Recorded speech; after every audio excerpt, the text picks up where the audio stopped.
Ok, alléluia. Alléluia, alléluia, alléluia. Je voudrais faire ce direct au nom de Jésus pour interpeller les servantes et les serviteurs de Dieu par rapport au combat dans lequel nous sommes, la grâce de Dieu pour nos nations. Et je crois que nous sommes dans des combats de victoire, dans des combats de gloire.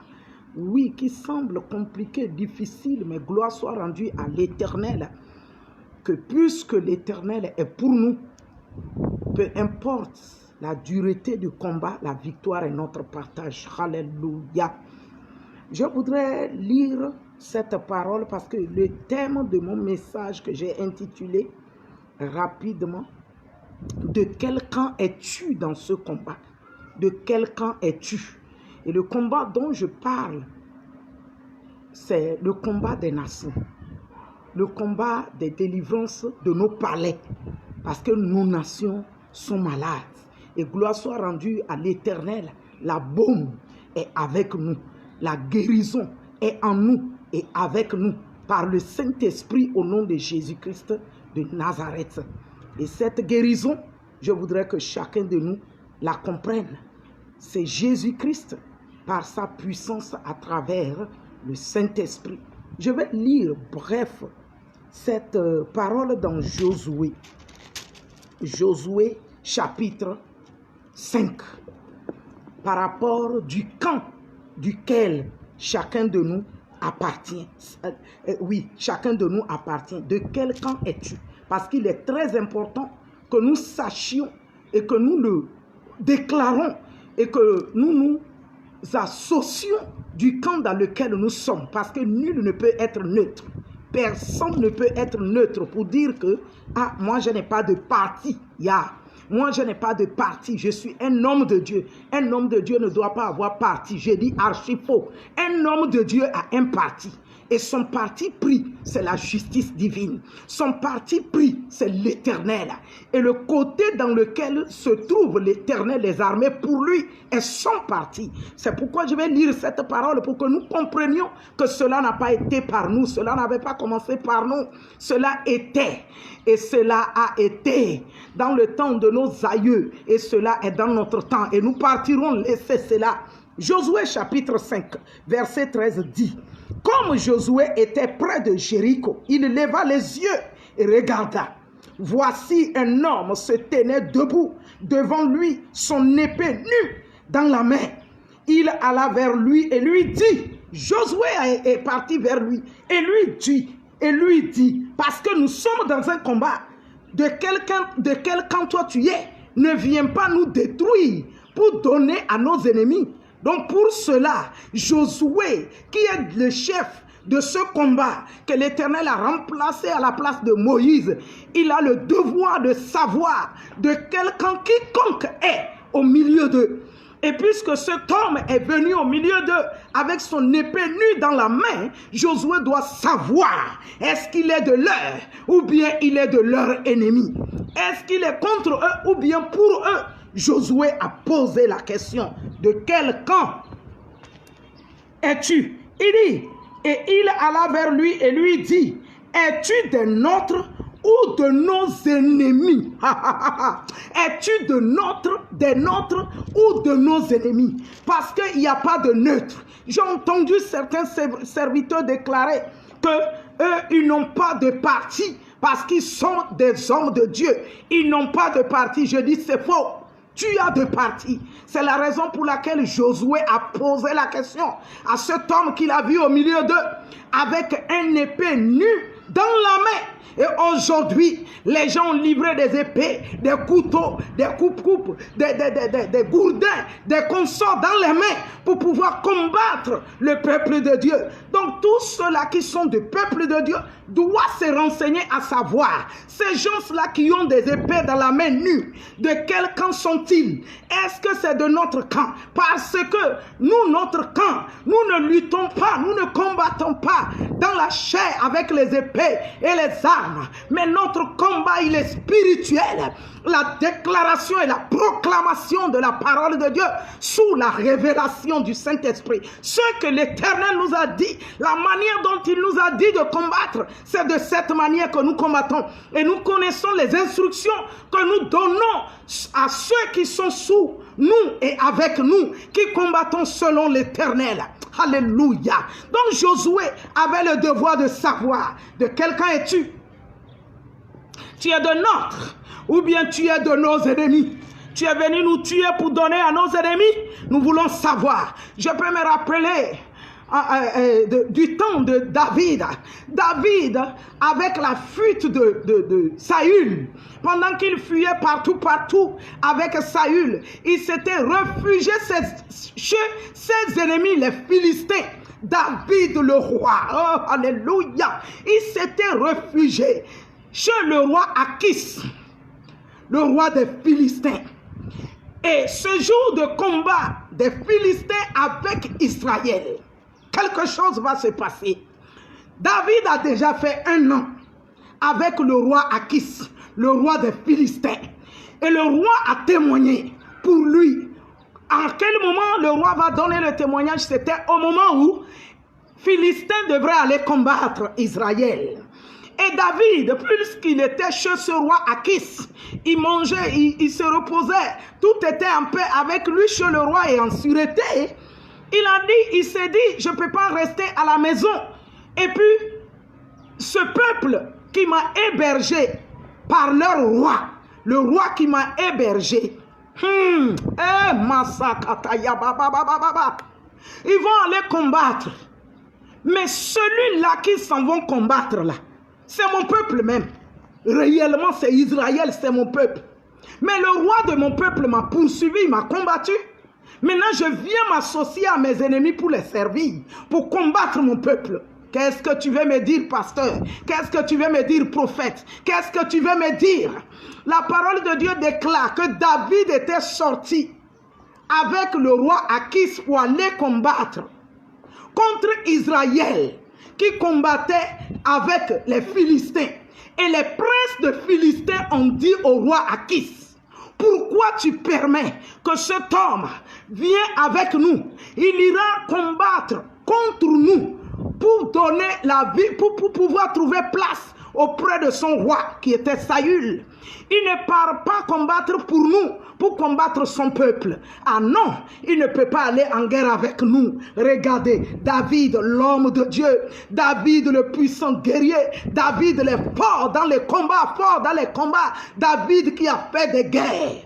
David était face à un dilemme et David a trouvé bon d'aller se réfugier chez leurs ennemis, chez le roi de leurs ennemis, le roi Achis. Et David trouva bon de sortir avec eux pour aller en guerre contre Israël qui était son peuple. Nuit était la présence de l'esprit des princes de Philistins. Le roi Achis allait accepter. David va aller combattre pour eux contre son propre peuple Israël, parce qu'il en avait marre de tout ce que Saül le roi l'avait fait. Ce roi qui l'a servi, ce roi qui l'a aidé, il en avait marre. Maintenant il était obligé de défendre sa peau, étant chez les ennemis, aller aider les ennemis pour détruire son propre peuple.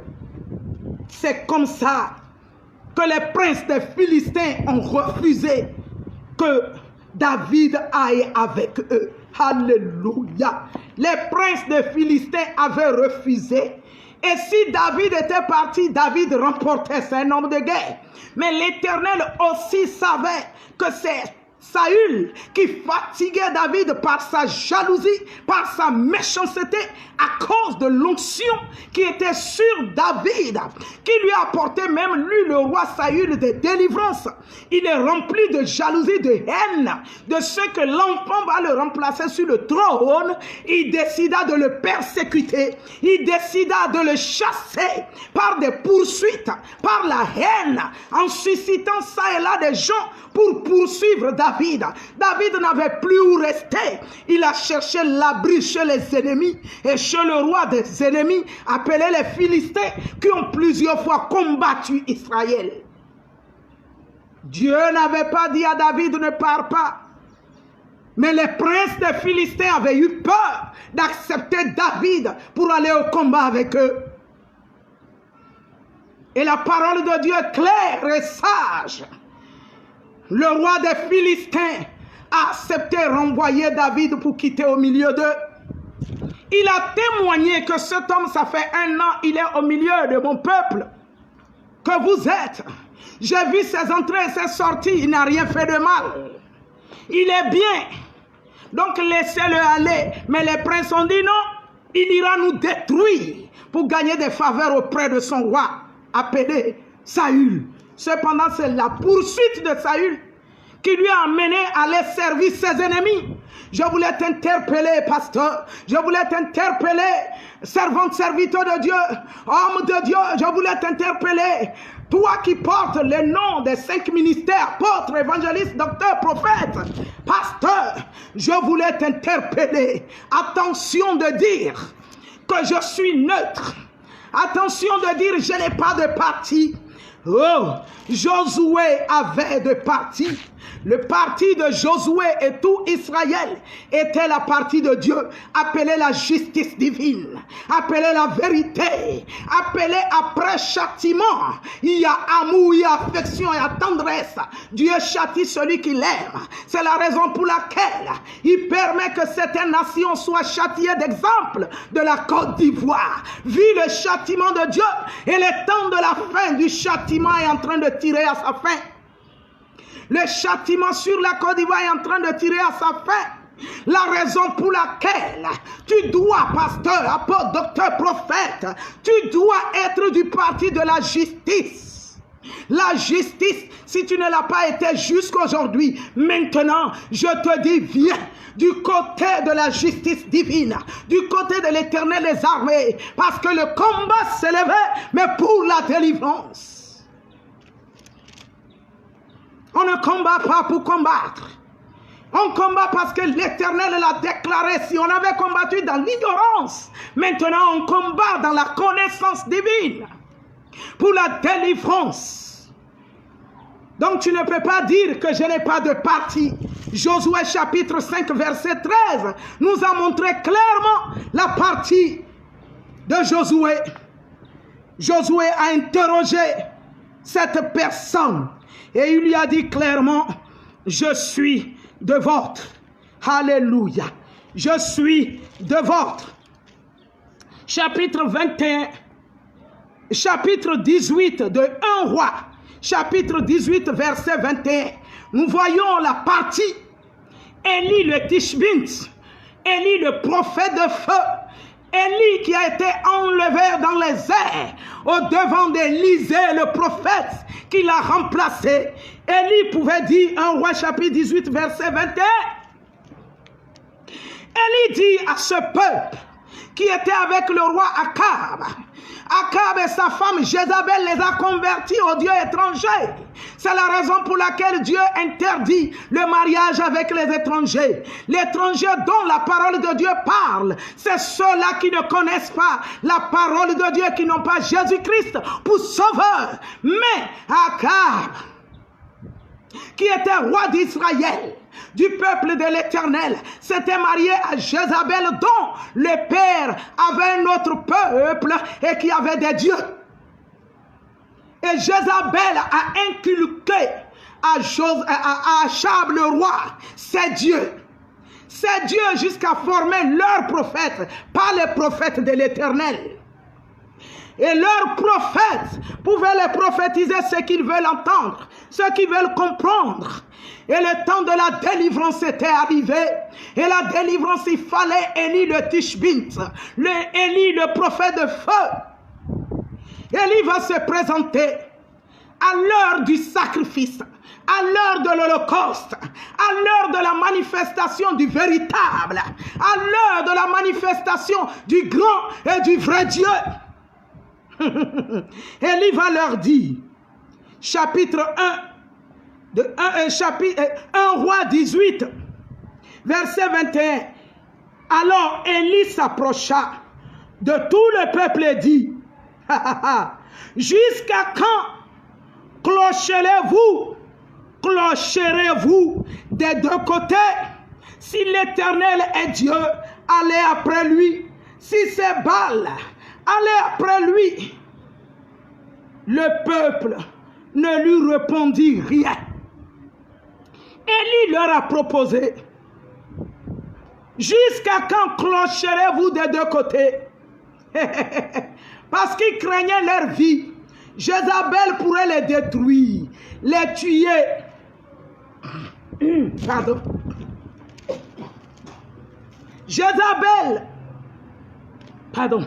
Jézabel pouvait les tuer. Donc ils étaient là en train de clocher.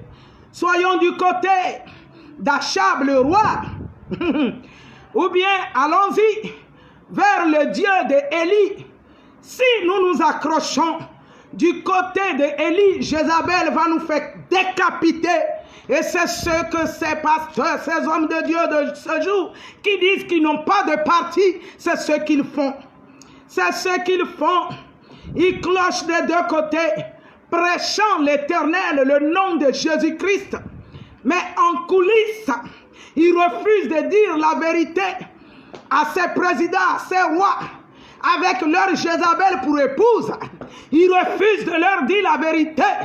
Et ils sont en train de clocher en disant, nous n'avons pas de parti pris. Nous n'avons pas de parti pris. Élie leur a posé la question, jusqu'à quand resterez-vous clocher des deux côtés? Si l'Éternel est Dieu, allez après lui. Si c'est Baal qui est Dieu, allez après lui.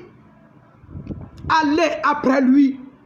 Homme de Dieu, femme de Dieu, pour le combat de l'Afrique, pour le combat des palais de notre Afrique, pour la délivrance des palais présidentiels, des palais royaux de notre Afrique, et précisément ce qui se passe dans notre Côte d'Ivoire, dans notre sous-région. Homme de Dieu, femme de Dieu, ne cloche pas des deux côtés. Ne cloche pas des deux côtés. Soit du côté de l'Éternel ou du côté de nos ennemis. A posé la question par Josué, chapitre 5, verset 13. Il dit, es-tu de notre ou bien de nos ennemis? Es-tu de notre ou bien de nos ennemis? D'où es-tu, serviteur de l'Éternel? De quel camp es-tu, homme de Dieu? De quel camp es-tu? Je te pose la question. La parole de Dieu à tes yeux te pose la question. Parce que ta voix compte. Ta voix pour la délivrance de la Côte d'Ivoire compte. Ta voix pour la sous-région de la délivrance de nos palais compte. Ta voix compte. De quel côté es-tu? Merci parce que tu comprends, tu obéis et l'Éternel est ton partage afin que ton épée porte l'épée dont je parle, la parole de Dieu, épée dans ta bouche, la parole de Dieu, feu dans ta bouche, afin qu'elle produise son fruit. De quel côté es-tu?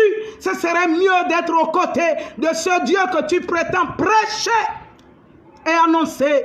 Ce serait mieux parce qu'il y a la gloire. Le peuple n'a rien répondu à Élie le Tishbite. Mais à la fin, nous avons vu le Dieu de Élie a manifesté la délivrance, la gloire. De quel camp es-tu? La question est de ton côté. Sois béni. Amen.